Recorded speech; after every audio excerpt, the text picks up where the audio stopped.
Hey guys, welcome back to the channel. 3 years ago this year, I introduced you all to this. Yes, that's right, I introduced you to Ozark Season 1 on Netflix. Ozark is my favourite Netflix original. You've got shows like Stranger Things that are popular that I love, I enjoy them. But this show has done something else to me. It is the show that I most get excited for, and it is that time of the year where Ozark has released its 3rd season, which is not its final season, so I'm really looking forward to the next series. But in this video, I'm going to be recapping and speaking about a little bit of predictions for the way of Season 4. I've got some notes here to help me because there is a lot to cover through these 10 episodes, but let's get into Ozark Season 3.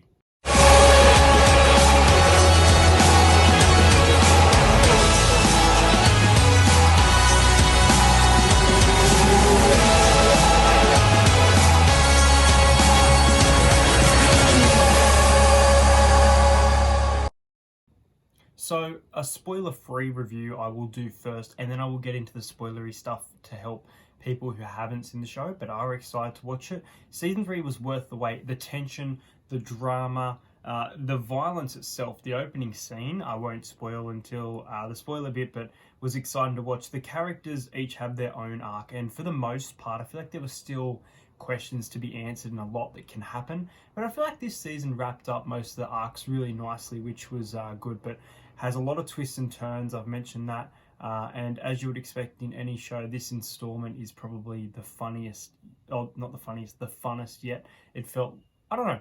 Ozark Season 1 for me was unforgettable, and Del was a fantastic villain, so it was very hard for Navarro to top him, but towards the end he kind of got there. But it was a fantastic series, and if you've seen Ozark Season 1 and 2, you'll know how good the show is. If you've never watched Ozark and you just watched my video, then guys, go and watch Ozark. As I've said before, I don't think this show, let's put an age of 12 to 13. Anyone under 12 to 13, you probably shouldn't be watching this show.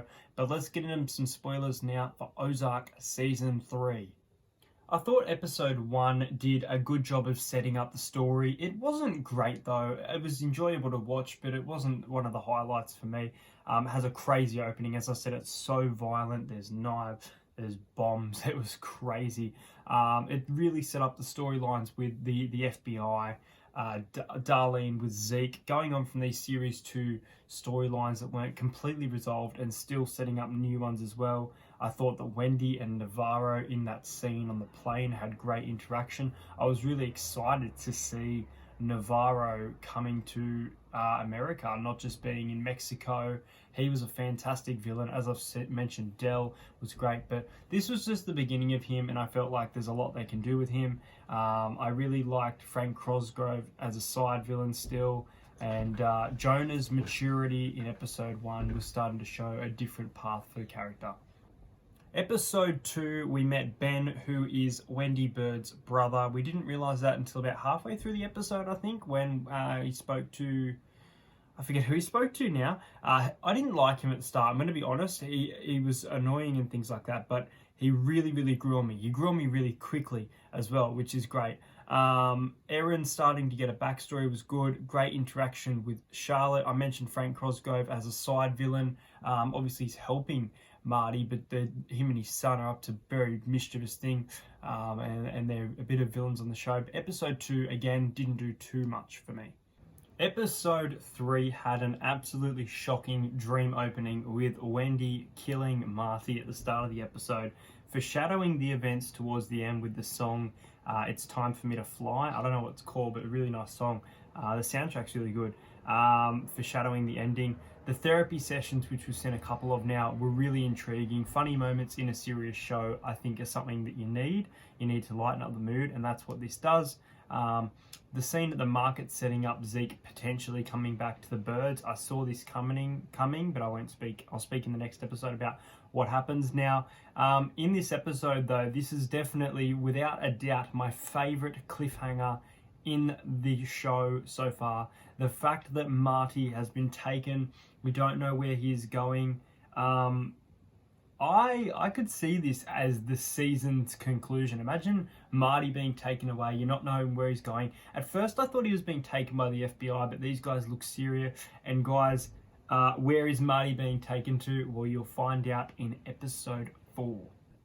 Episode 4 is one of my favourite ever episodes of Ozark. The episode is called Boss Fight, and the fact that it's called Boss Fight and shows the interaction between Navarro and Marty, a backstory for Marty which we've seen over the years with the pinball machine that he later buys in the next episode. Spoiler alert.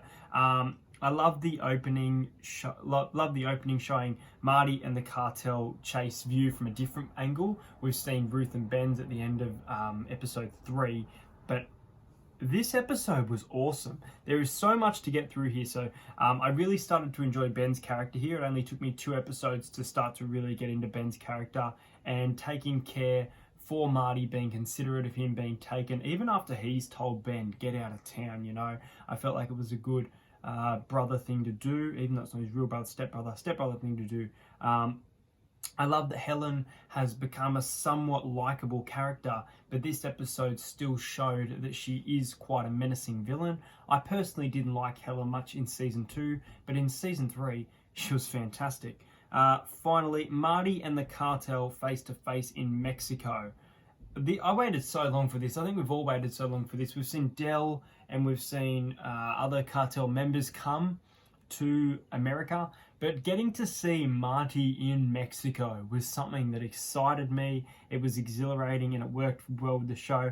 Agent Myers starts to get real involved with the story, getting a nice little arc, getting some backstory, things like that.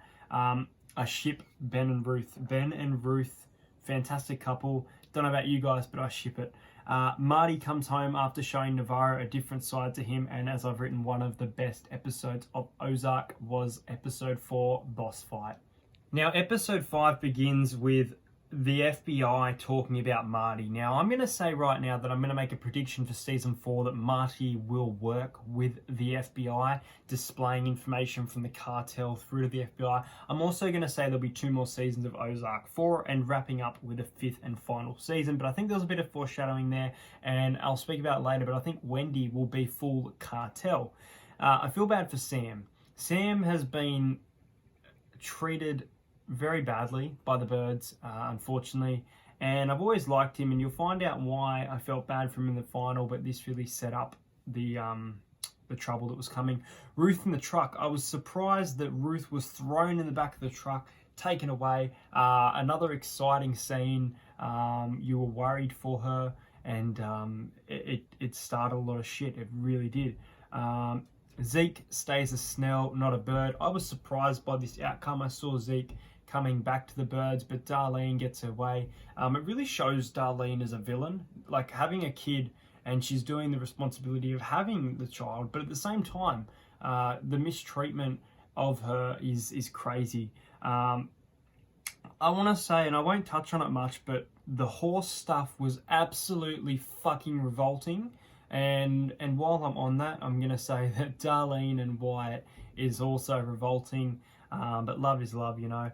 But no, the horse stuff, episode 5, it really made you sick in the stomach.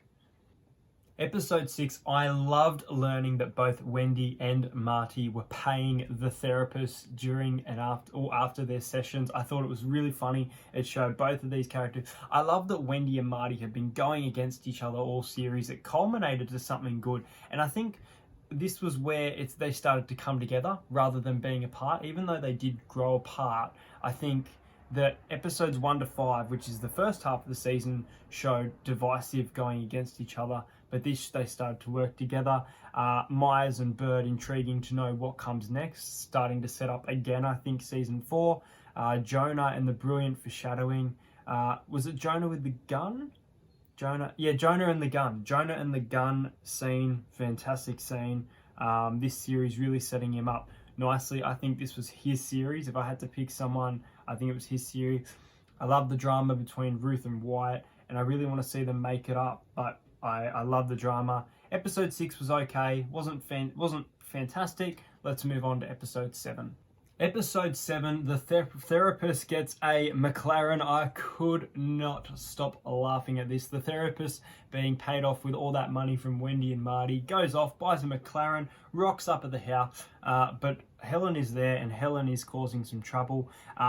a dark episode though. I did enjoy this episode a lot, and I will speak about that more at the end. But the bashing of Ruth was really, really dark. It was a turning point though in regards to whose side was on who. I think it was something that was terrible to watch, but it was good to happen for the future of the show. Marty and Frank cutting ties was an awesome scene. The threat. The next time you see your son, he'll be hanging from a bridge in Juarez. That was mental. I thought it was a really good line for the show. I love when Frank comes in. He's evil, but he's also on his side. But he's a very menacing character. Goodbye to the therapist. She had a really good role this series, had some funny moments, some great episodes, but she knew too much, and that is why she was killed off. I loved her interaction with, is it Frank, the hitman? I forget the name. I think it's Frank. I was smiling at Ruth and Wyatt making up at the end of this episode. They didn't make up, they talked it over, but I thought it was good. And as I said, episode 7 for me was really likable, so I enjoyed episode 7 a lot. Episode 8, Helen is the true villain once again. The fact that the therapist has been killed was a big turning point. Now, Ben's mental health is fantastic acting. I will go as far as saying he deserves an Emmy nomination. That is how good the acting of Ben was. And as I said, I didn't like him in the first 2 episodes. By episode 4, and we're now at episode 8, I've seen 5 episodes with him, and I'm absolutely loving his storyline. Ben has been fantastic this series. Him yelling and punching at Marty was a shocking moment. The fact that it wasn't at home as well, was in front of everybody. I mean, at this point, Ben is living with Ruth, though. What else we got? We've got Erin and Jonah. I want this in season 4, that kiss. I didn't see the kiss itself coming, but I saw a connection between these two characters. And as I said, Jonah's maturity is a big point this season. It's one of the best things to watch. What do we got? We've got Ben discharged by Darlene surprised me a lot. And how satisfying was this, guys? Erin learning the truth about her mum from Ben. Ben was just captivating, dangerous, and to spoil it, episode 9, he knows too much. I love this scene where he goes up to the house and threatens and speaks about what Helen has done for all these years, and her daughter doesn't know. It was an awesome scene, and it really started to set up the next 2 episodes. Episode 9 was really hard to watch. I'm not going to lie. I think a lot of people will struggle with this episode. The fact that mental health is a key thing these days, and it's a serious issue that I want to address, and there are people here for you if you do have mental health. But his mental health was really making me emotional. As I said, it was hard to watch. Ben and Wendy going away was a fantastic arc, and seeing them as brothers and sisters going against each other, being together. There were some dark moments for Wendy arguing with the police officer. Ben opening up and crying was confronting to watch. But I really, really enjoyed episode 9. I thought it was really dark, and I enjoyed it. It hurt me watching Ben get killed. It really, really hurt me. It set up the finale. Look, we didn't see Ben die on screen, so you can argue to the point that Ben may not be dead, but I'm on the side where this was a turning point for the episode, and I do think that Ben is dead. Let's talk about the Ozark Season 3 finale. Episode 10, All In, the Ozark Season 3 finale. What did I think? Well, there's a lot to speak about here, so I'm going to be looking at my notes. But poor Sam. I spoke about Sam back in episode 5 or 6, and he was laundering money without knowing it, basically, losing all the money, and now the cops have got him. I wonder what he has in store for him season 4. He proposed as well, but that didn't go as planned with the money lost, so we'll wait and see what happens next. Jonah was crazy from beginning to end. I'll touch more about that. Navarro was dark like a true villain. As I said at the start of this, I've always loved Del, but this episode I saw a really different side to him. Ruth changing sides was a shock setup for season 4. As soon as I saw this moment, we started to get these season 4 potential storylines. There is a lot that may happen.